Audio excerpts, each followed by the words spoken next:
Yeah, sorry about that. So this is the second part of the video. For some reason it cut off. But yeah, moving just back on to what we were talking about there. So you come to the section now here of timescale for plan and review points. So this plan will obviously be throughout the course, so for the 1 year really. And I would probably put a review point date of about 6 months in, and you can just write there that you're going to review sort of how your strengths and your skills are getting on, and we'll allocate some time and plan some time for that during the Sports Leaders course. So if you write that into that section there, who can support the development plan? Well, obviously your friends and peers. Teachers that will be observing your particular lessons, so primary school teachers, myself as your tutor, as well as any other PE teachers that you might attach yourself to, or work with when it comes to perhaps being attached to some sports teams, and if you're doing anything outside of school that goes towards any of your hours, so you can put that all in there. How will success be measured? This should be kind of fairly straightforward. So I'm guessing your success. You'll measure your success based on passing the course, the Sports Leaders qualification. But ultimately, you might also think of other milestones and other points. So getting feedback from some of your lessons when it comes to the cool down element of some of your sessions, asking for feedback from some of the students. What do they enjoy?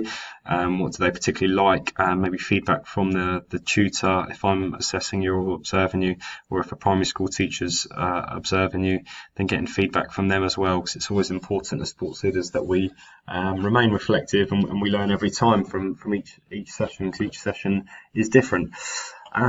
And then finally, in this section, looking at evaluating another learner's leadership skills. So we'll allocate some time in some of your sports leaders lessons for this, and we'll try and do this towards the beginning of your course, really, whereby you will observe another person's leadership skills. So you'll put their leadership name in there, so who the person you're evaluating is, the method, so are you again sort of doing like a profile wagon wheel, are you looking at sort of a questionnaire or feedback, you'll stick the date in there, or is it just even like a peer observation, so that could come into here as well.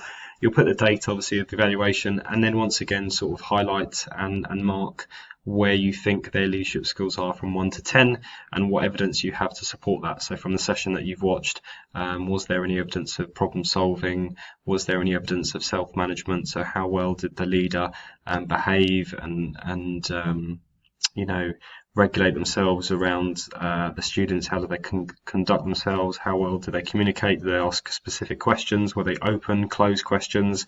Were they actively listening to the answers of the students, and so on?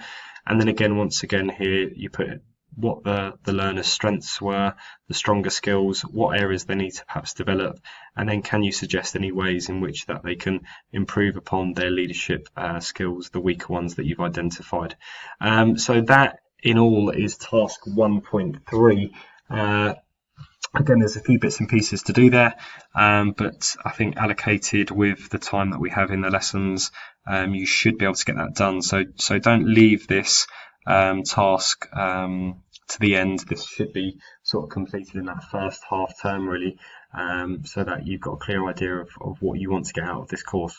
Okay, best of luck.